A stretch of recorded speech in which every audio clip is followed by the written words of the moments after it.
Hello, assalamu alaikum, ji ayanu, pakhera ghaleni, how much, shume, washmaleo, hi, gonzaimus, hi, hugs and hellos to all these beautiful, amazing people who are tuned into PT World and PTV Global at the same time, are watching World this morning, alongside Shazad Khan and Maha Makhdoom. Hello, Maha, happy Monday to you, how are you? Assalamu alaikum Shazad, assalamu alaikum everyone. I'm good today.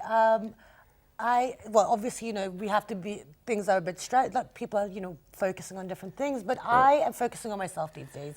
My spiritual connection, my health connection, Are all of you that. are you trying to convey this to someone right now, or it's just that you're No, it's good to conveying be this healthy. information to all those people who are out there? Yes, because like you said, today is actually World Mental Health Day as well. Yes, So to keep us wow. healthy body, mind, and soul, you need to do activities. That's World Health Organization's definition of being healthy. But then people at the same time, there are other people who are working on, their fitness, their health, and that's how they want to be. But then there are other people who are working on, they have their own fortes. They have their own specialities, and they want people to let them know about it. So we have been joined by somebody of that sort over here within our studios. He's from Germany. He's a professor over there, professor doctor, in fact. Takes quite a lot of hard work to do that as well. It's a profile interview.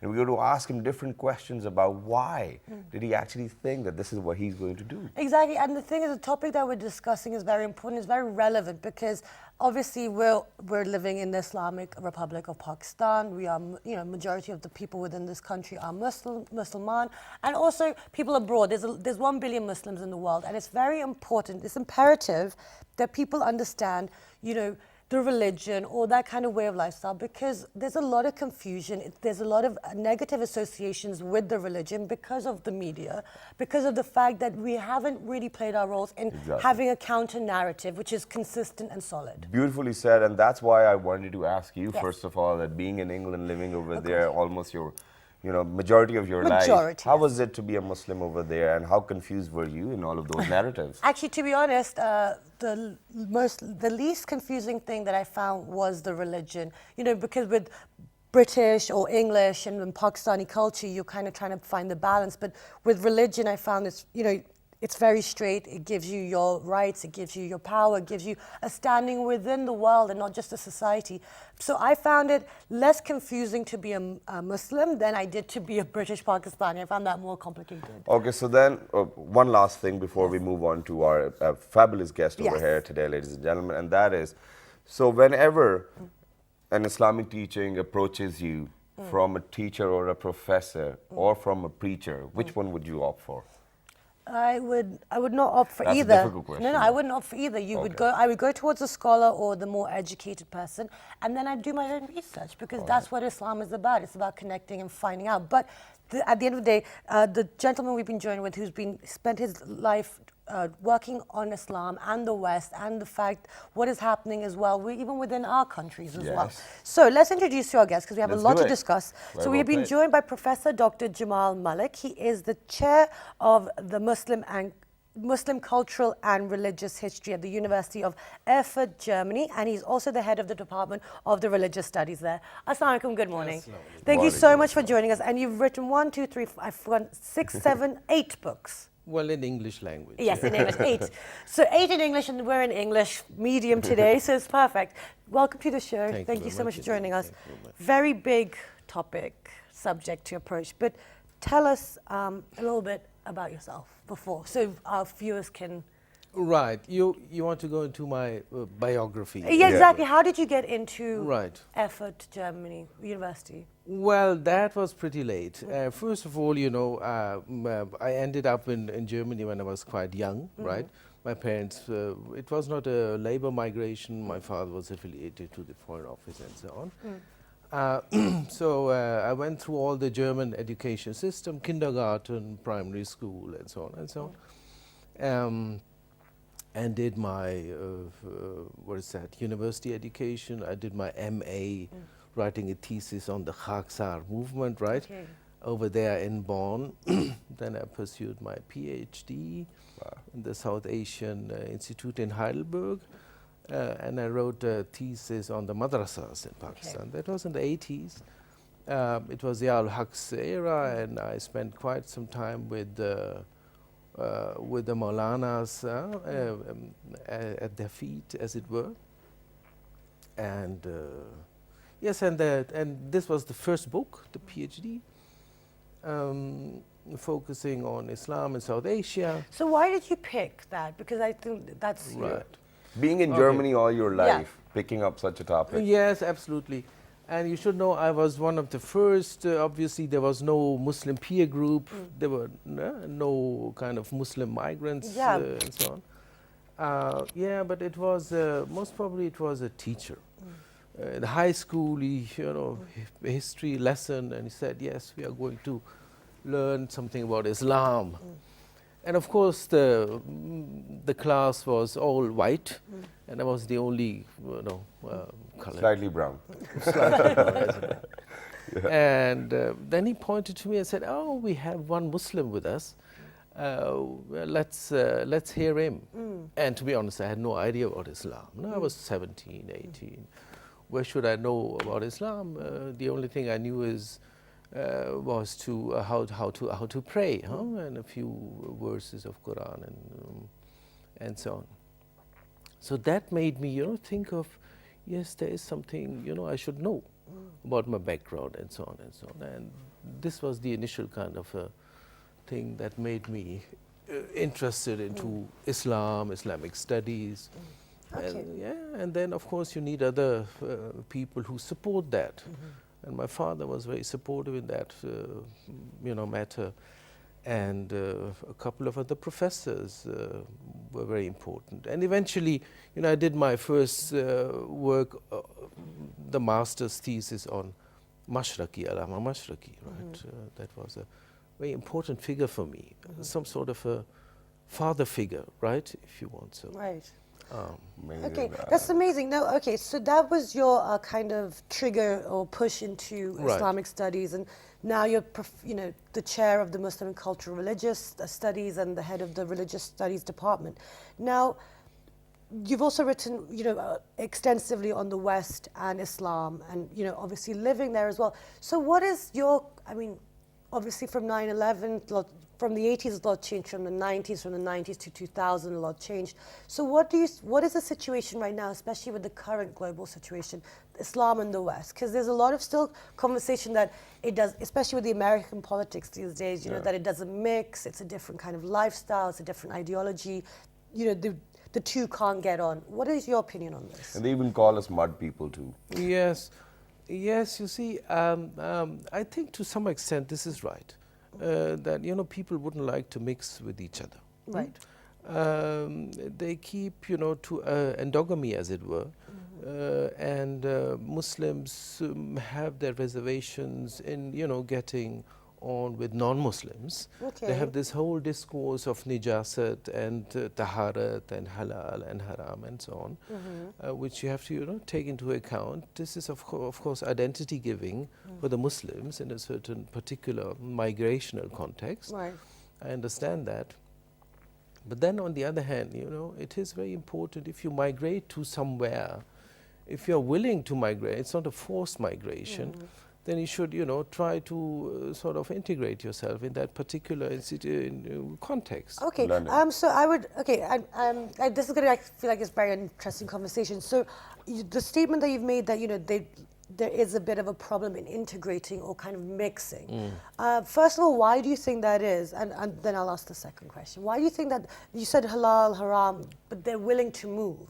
Then how are they supposed to how are they supposed to overcome this, basically? Who is willing to move? Sorry. As it, you said, we're talking about Muslims in the West, and you said that there's this concept that, they're not as integrative. They as cannot should blend be. in. Yeah, Right. because of these, just said those different reasons. How do we now get them to integrate? How do we get rid of this idea that they don't? Because I don't agree with that. I think a lot of Muslims do try to integrate. I think that's the small percentage that are being used to paintbrush all the Muslim people.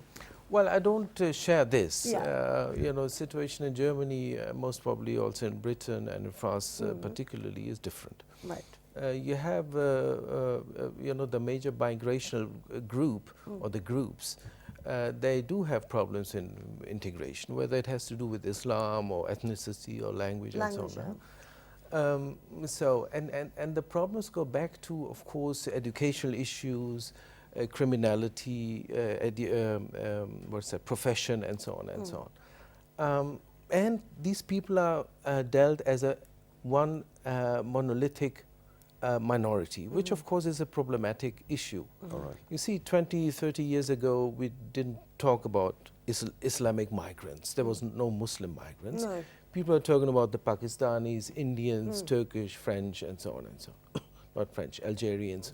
So it was more kind of on lines of ethnicity or national identities. Okay. But it's only with the 70s, late 70s, that we have this global discourse on Islam. And in this context also, we have an Islamization of the integration discourse, Right. as it were, right? Everybody now who migrated to Europe is considered to be in lines of Muslims and non-Muslims. Yeah. So that is easy, of course, for the politicians of the majority society to put all the migrants into one basket and call Yeah. them, you know, you are the Muslims. Huh? And because you are Muslims, you are not able to do this and this and this and that. Huh? No, but this phenomenon is not just within the Muslim society as well. I mean, if we talk about Africans, I think they face the same problem as well, whether, Here. you know, they do have trouble integrating over there. Then there are the rednecks as well. So the West has been doing it again and again. And majority of the times, whenever Muslims have been highlighted, they have been highlighted or probably being in relation with, you know, a terrorist or a terror attack, whether it may Yeah. be true or not. Yeah, So yeah. now how do we redefine this image, because it's getting difficult for all Yeah. those other people to survive over there? Yeah, yeah, of course, I do understand. But you see, no majority likes its minorities. We have the same thing here in Pakistan with the Afghanis, right? The Afghanis don't have a decent kind of a reputation in our media. Well, that's Yeah. in the case of No. refugees. Yeah. No, that doesn't matter. All right. I don't think that any society likes its minorities, right? This is the minority is always a problem. Yeah. For the majority. And how that to is take- your opinion. Yeah, Well, but of that's course, what it yeah. works. That's throughout history as Yeah, well. Yeah. this is how it works. Yeah. No, I'm not saying that I like it or so, but this is, if you look at history, this is how it works. Yeah. Yeah. Huh? And of course, it has a functional. It's functional. You know, the majority needs the minority, and vice versa, of course, to make sure that who we are. Okay. Huh? So the interaction is very important, and the conceptualization is very important. You see, Yeah. minority and majority conceptualize each other, and that is important. So, okay, the question was, what shall we do now? Yeah. Huh? What shall we do now with the Muslims? With the Muslims? Or in- rebranding ourselves. well, the problem is, of course, first of all, there's not the Muslim. No, exactly. Huh? Yeah. We don't have the Muslim. Of course, we have every individual Muslim It's different. is different. So this is one issue. But then on the national level, different states have been trying to come up with some sort of a national German, French, British Islam. Yeah. In order to make sure that that they can address the Muslims for particular issues, in Yeah. particular problematic issues like education, like pastoral care, like medicine, and so on and so on, which might make sense, but I do feel that this approach is very, very difficult in the European context, Right. right? The government has been trying to do that. In Germany, German case is very special, I think, because while in France and England you had a migration elite who was able to talk to speak the language, English and French. We didn't have that in the German context, right? So the elite, the religious elite of the Muslims were, for the first 20 years, converts, German converts. And of course, a convert has its own problem. Right? Yeah. Huh? That's another ball game altogether. Yeah, because he's not concerned with the problems of the migrants, No. like Exactly. education, like housing, like economy, and so this. He is much more concerned with Islam. Yeah. So you have a heavily Islamized discourse of integration and migration in Germany. Okay. And now the German government is trying to kind of solve that. Okay. No, okay. Just we're talking about the solutions and how to kind of get this kind of branding of Islam is kind of there's very negative associations which we're talking about right now. But how important do you think is for the different individual countries or religious countries, for example, like Pakistan or like other Muslim countries, to actually get a kind of comprehensive or kind of some sort of understandable like narrative out there that this is our Islam, this is what we stand for. Do you think that's possible? Because people are even trying to isolate us on international forums as well, and they've actually been put in a bill saying that that we might be sponsoring or probably supporting terrorist acts as well. Okay. So now that means that we do need a discourse of all of these actions, and we need to figure it out which way to go. So my question was that do the nations that are Muslim, like the Muslim countries, do they play a role in getting this narrative correct, or is it up to the individuals, or is it up to people, academics? Who starts this conversation? Right.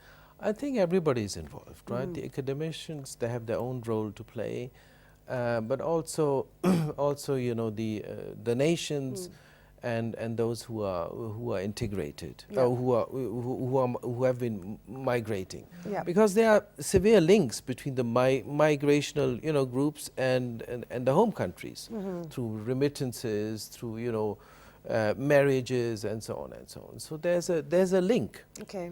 So therefore, the nations, they do have to do something with that sort of and then of course things that happen in Turkey, they have repercussions in Germany, for instance, or things that happen in Pakistan, they have repercussions in Mirpur, for instance. So there's a link. Okay. And so far everybody is involved, but the issue is, shall we focus on the in matters of identity, shall we focus on the religious identity of the people, yani Islam, or shall we, look into other issues which are most probably more relevant, like education and so on and so on? You see, the problems are not Islamic. No. This is the issue. These are not Islamic problems. They are only formulated in an Islamic kind of, discourse. That's it.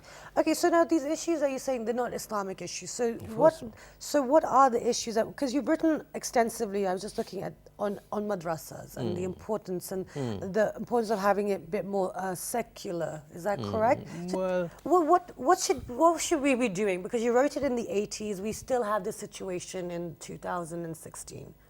What's going on? And then there's this program which you want to introduce as well in terms of madrasas as well. So Yes, we can put some yes. You see, when I did my research, I already developed heavy sympathy for the madrasas. Okay.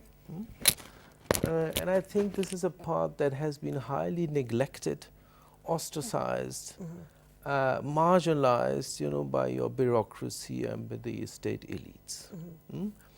And this part, although this part has been, working quite reasonably in terms of providing education and all sorts of other amenities. Yet, the people, and there are about 40,000, just to give you some figures, about 40,000 registered madrasas, registered under their Wafaq and Tanzim, under the umbrella organizations. And you should know there are 5 major umbrella organizations according to different maktab figures, right? Deobandis, Brailwis, and so on and so on. Salafis, and Jamaat-e-Islami, and Shi'i.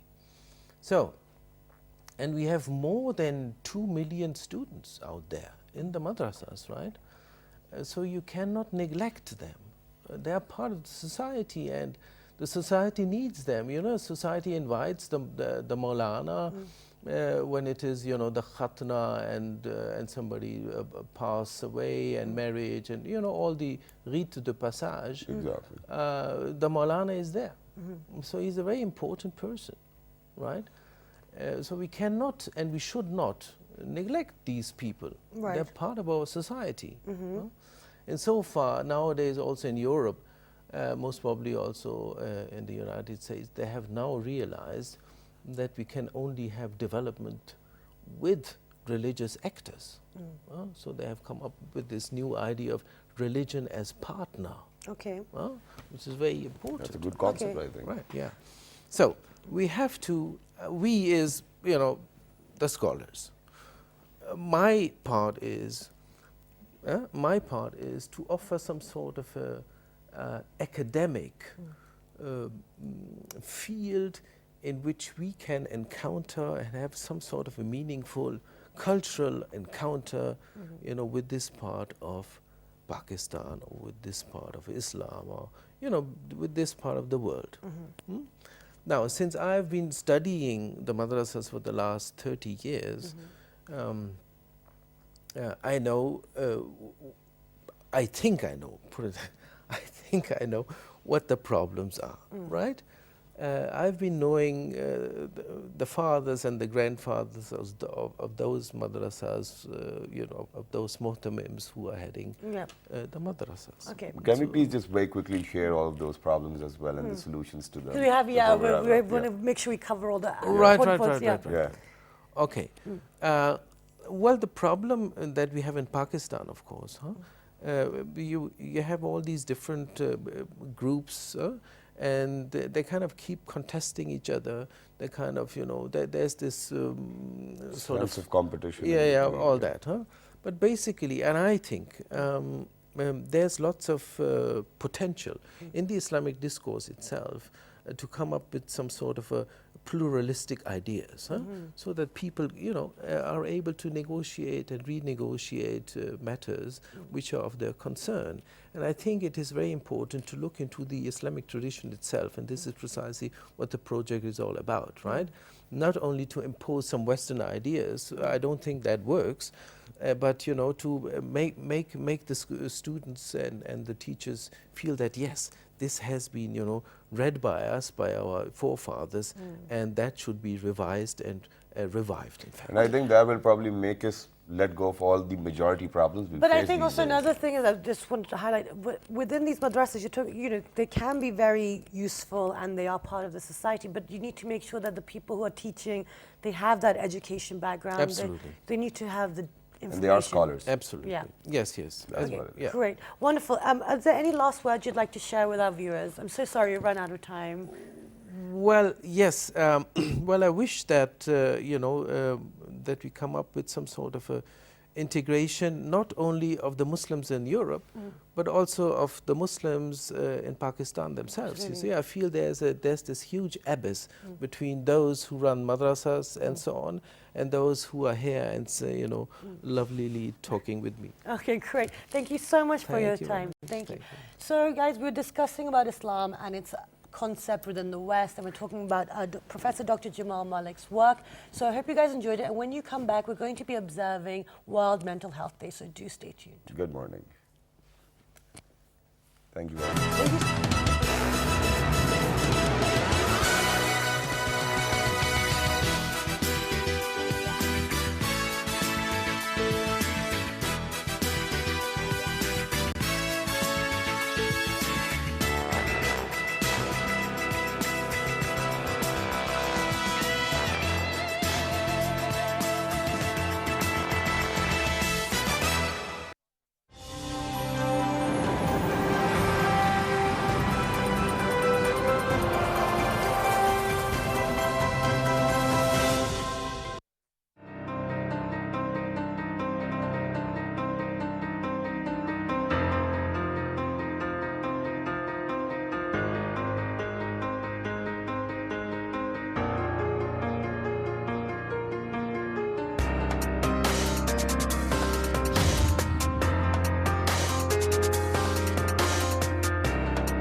All right, ladies and gentlemen, welcome back. And for everybody who's tuned into PT World, PTV Global, you're watching World this morning alongside Shazad Khan and Maha Maktoum. And earlier today, in the show, we were talking about how to rebrand the image of Muslims, whether it's the scholars' jobs to do it, whether it's the leaders' job to do it. But by the end, eventually, I think it's everybody's job to do it. And my cameraman over here is taking pictures. That's why you can see that flash as well. They are on request too. But ladies and gentlemen, today we're talking about World Mental Health Day. It is 10th of October. Yes.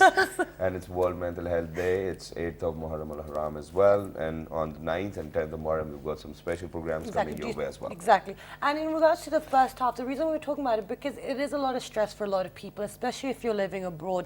If you have sons or daughters who maybe cover their hair or maybe look like Muslims, it is problematic. And we do need to figure out what is the situation. How can we be ambassadors of our own lives? And, exactly. Islam doesn't need defending. It's a beautiful religion in itself. You have the holy book as well. It's the people who practice the religion who need to be a bit more vocal and give that counter narrative, which I keep repeating until we have it going. And then half the time it's those people as well who do not even know anything about the religion. Exactly. And the thing is, this causes a lot of stress and problems for people, and that is linked in with a lot of stuff. And that's also linked with World Mental Health Day. That if you're not happy and you're stressed even when you walk out the door about, oh, what are people going to say? Is this part of my religion? Then it's going to cause anxiety. And then imagine that you, over here in Pakistan the other day, I was reading this article. I don't know whether this information is correct or not because I wasn't able to find the source. But they've said that 50 million Pakistanis are suffering from mental illnesses, and by 2020, depression would be the world's first ever and the largest killer as well. Exactly, and we don't take it seriously enough. And within Pakistan, there's a lot of stigma, there's a lot of issues attached to it. And this is why we really do enjoy doing these shows, because it normalizes it, and it is normal. Mental health is as important as physical health, because if you're not mentally healthy, then it doesn't matter if you're physically healthy. And then, this year's theme is Psycho First Aid. I don't know what that actually means, but we've got somebody who's an expert, and we'll find it out. Exactly. We've been joined by Zulkarnain Askar. He is the president of Potahar, which is the Mental Health Association. Assalamu alaikum. Good morning. Good morning. Thank you so much for joining us on such an important day. So Zulkarnain, tell us, depression, 1 in 2 people suffer that, at some point in their lives. What is the situation right now with mental health? Mental health is quite, situation is bad because of stigma attached to it. Second, in our country, usually people, first they visit quacks, they visit faith healers, and at last they visit mental health professional or practitioners, and when they reach there, the situation is quite worse. Second, there is no recognition of mental health issues, psychological issues. That is pertinent part of it, because people think, okay, it's not issue, it's not a problem, and that's the main reason, because they ignore it, and when it appears in physical form, at that time they start going to faith healers, then traditional quacks. After that, they visit mental health practitioners, and that's the main reason. When they reach, that they delay the process. Yeah. Okay, so that's great. But let's talk about this year's theme, Psycho First Aid. What does that mean? Psycho First Aid is an informed, evidence-based approach. Basically, it's based on a concept of resilience, natural concept of resilience, to provide assistance of to cope up with stresses, specifically traumatic event, and natural and man-made disasters, and to cope up personal crisis situation. And it's basically approach which is very important to understand here, because this is the only approach through which can we address these issues, because without psycho first aid, one cannot address these issues, because it's important to understand the health practitioners, what is psycho first aid. It's very important to understand the teachers. It's very important to understand our GP, general practitioners. So that's important. Okay, so now the thing is, when in a population where majority of your society live within the rural areas, when the education or the literacy rates are quite low, how will people know how to distinguish the symptoms of mental health issues, and how will they know that the person they're going to is Not a quack. Yeah, exactly. Is legit. Very intelligent question. Drop the term. Thank you. It's because there are three type of symptoms of the psychological issues. Yes. We need to understand first physical, Yep. second mental, third social, right? Okay. Physical mean if someone has a psychological issue, first his sleep get disturbed, his appetite get disturbed, his or her mood get disturbed, Yeah. and most important thing, he started isolating himself or herself with others, anger burst out, sometime depressive episode, he or she start crying, weeping, and displacement. I think these are not the early symptoms. These are the actual This is actual. I effects think of depression. this is yes. the effects, though. And these are not effects of depression. Basically, these are basic symptoms. Okay. If one's sleep get disturbed, if That's one's a very appetite important- get disturbed, if one have inappropriate guilt, if one has outbursts of anger, Okay. these are the symptoms when one These are need the to. initial Okay, so symptoms. okay, so now when someone is displaying these behaviors, now this is when the psychological first aid. That's what it means. So, Yes. so you have first aid. If someone cuts themselves, you run to their aid. You give them bandage or It's the disinfectant. first aid for hair. Exactly. Now, because we've talked, and for the last 2 years, we've talked in depth about the situation in Pakistan. Now, in 2016, I keep asking this question this year because we are in the 21st century. How do we now go forward? What is Potahar, you as the president, what are you guys doing in order to implement? And This. do we have any psycho first aid Psychological. teams? Yeah, do psychological first aid teams as well, going outside, looking for people. And in a country where people do not really want to subject themselves as mentally And- ill, yeah. how can you actually get them first aid? Because it's a very brilliant question, I must say, because We're known for that. It's all right. it's basically people, we need to understand first, we should create awareness. Without awareness, we cannot bring change. Right. Second thing is that because people are not aware of it, second, it is considered taboo. That's why people don't go to the psychiatrist, psychologist, and they don't consult. Okay. First part of your question is because people, we are working, we are training, we are providing trainings to the teachers, we are providing training to the different part of the society, health Great. professionals, and we train them how to provide psycho first aid. And we usually, I've mentioned last year in one program, we train different organizational staff, and we train them how to provide different solutions and how to, and this is the pertinent topic of our training Okay. also. Now, the thing is, this is a very long process, isn't it? Because the thing is, we're talking about World Mental Health Day. We've, we've observed this, we've highlighted topics on this so much. But at the end of the day, you will still go and we will all sit in our social groups. And if someone is feeling depressed or they're feeling down or they have anxiety, majority of the time, they're not going to tell you because everyone else around you, once you overcome it, it will come back and, because things go full circle within the And society as well. even if We have to somebody- accept what the Yeah, society is like. we do have to accept it. And then I think what we need to focus on is that even if somebody shares their position with you, Yeah. that they're feeling it, you do not know how to react to it or probably how to make them feel better. So I think if we spread awareness about that, this is how you can make the other person who's mentally ill a bit better, feel a bit better, I think that will change the situation. But the thing is, there's so much stigma attached Because when to you that. talk to that person, you just don't know what to say. Yes. Sorry, he's looking First of all, I must say that you should listen to him or her. It's quite common in our society. People make fun of those people. Yeah. Don't make fun of them. Just listen them. Validate their feeling. Whatever they are experiencing, that is quite natural.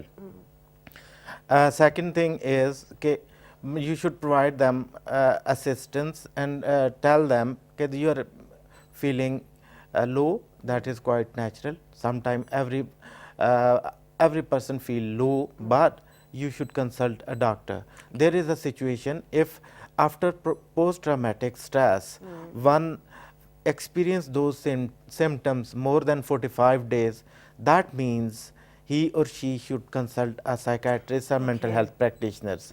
It's a situation if someone experience depressive symptoms more than 21 days, 3 weeks, 4 weeks, he or she should consult psychiatrist, mental health practitioner. If someone has anxiety, social anxiety, and he experienced those symptoms certain period of time, he or she should consult to the mental health practitioner. Yeah. Okay, great. Now, the thing is, sorry, there's so much noise in the studio today, which is, what happens on It's live perfectly television. all right, yeah, Okay, move now, on. now the thing is, you said, so they should consult. Now, we need to learn, that's the whole point of today, it's about learning the basic steps for the psychological assistance, first aid. Now, obviously over here, the people you turn to, your family, your partner, your friends. But if you feel like you can't, especially if you're at that level of feeling extremely distressed, because majority of people within this country, I think that's also what the research would show, is that they go beyond the 45-day period without addressing these symptoms or these behaviors. That can cause to long-term psychological issues, or maybe more trouble or struggle dealing with events or situation. Within Pakistan, you have economic problems, you have security Terrorism. problems, you have religious problems, cultural, standing in society. That list goes on and on. Because it is a developing country, we are getting there. How do people within this country, because their problems are very different to the people problems faced abroad. And makes them How more do- prone to mental illness. Yeah, more prone to anxiety, more prone to low moods. How do we now give them that first aid training, like on this show today, right now? What would you say? For someone sitting at home right now, maybe a mother or a daughter or a son or a husband watching. First, they need to understand one thing. We as a nation need to understand one thing. Which we is? don't have empathetic attitude. If we develop empathy, that means we put ourselves in other shoes, right? Then we can solve this issue. First, second point. Why do we lack empathy in a nation that is one of the most charitable nations, which sees hunger and poverty on its doorstep? Why are we not? Why do we not have empathy? Thank you for Because bringing it due to current scenario in our country, because we face lot of terrorism, we face lot of, in last 10 years as a nation, we have deteriorated because we don't share our things with other. Sharing is little bit low. I'm not talking of Islamabad or a different part of country, posh areas. I'm talking of general public. Generally, overall, yeah. Yeah, and most important point is because people start watching news every time, and every time what are their responses? Oh, something going bad happen, and that's the issue. If someone feel these issues, we need to understand that they should avoid watching TV. Yeah. They should avoid watching Exactly what I've done. So there's this impact listening on these them. Apart from the bad show. stuff of Yeah. thing. We watch this show No, because I it doesn't think cause you've anxiety. explained it in a very beautiful manner Yes. as well. And for all those people who are out there, whenever you're on social media, whenever you're watching television, and whenever there's this horrible news, you do not know it, but there's always an impact of it. So most of the time what I do is that this is the only reason why I don't watch horror films, because I cannot sleep then at night. I know, See, so this is watching how it horror works. films while watching causes me So anxiety. this is how it works. So what Zulkarnain Sahab said over here is that we have to be more empathic towards everybody, Yeah. to whoever we see. And since we are a nation which is more charitable and we sees hunger, at the doorstep, Maha very correctly said, I think all we need to do is that probably focus more on all those people who surround us. Exactly. I mean, it's easy to just give money, but it's actually, much more, satisfactory to go and actually sit with that person Yeah. and maybe eat food with them. But okay, we're actually running out of time, unfortunately. So Zulkarnain, is there anything that you'd like to share with our viewers on this really important And on behalf day? of Port O'Hara as well. Yeah. Okay, if you are experiencing stress, depression, that is quite okay because it's just like you are experiencing, you are having flu, you are having headache. That is very very natural and human thing. Do accept it, and if one person and as a society we need to accept it, these are quite natural, and then as an individual we need to accept it, you need to accept it, you are experiencing this. If you accept it, then you'll be going to That's the resolve first it. step. Great. Thank you so much for your time. Sorry, but one last thing. Do you think for somebody who's suffering through such an illness would be able to or are capable of understanding that this is what they're going through? Yeah, reflection. They can, if they share with others, do share your thoughts, and if they share with others, then they can accept it. If they don't, then their relative, their peer groups, their There are other forms that they can go to, yes, Yeah. great. Thank you, I'm so sorry, we've actually run out of time, but we will share the links and everything on our Facebook page. But at the end of the day, like Shahzad, what I want to say, because, with I really like mental health issues, but anyone, we can use our phones, we can watch TV, we can go, and we can, go on the streets or whatever.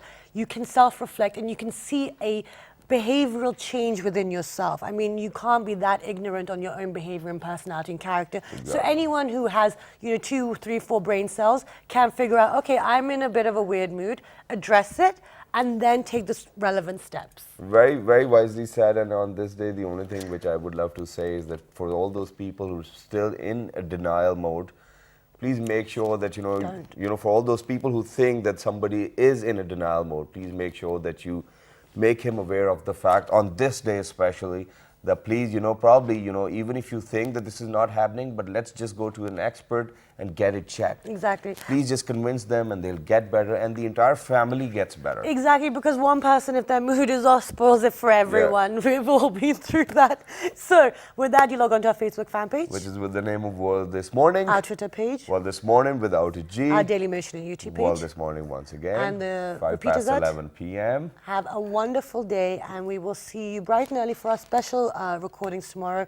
And just I want to say that, my parents really do put up with a lot of my moods, so thank you. So on this World Mental Health And Day. it's not just your parents, it's me and our team. No, yeah, as you well. guys do So great. it's perfectly all right. But at times you do that too. Yeah. Ladies and gentlemen, look after yourselves. 1, 2, 3. Good Good morning. morning. Thank you very much, sir.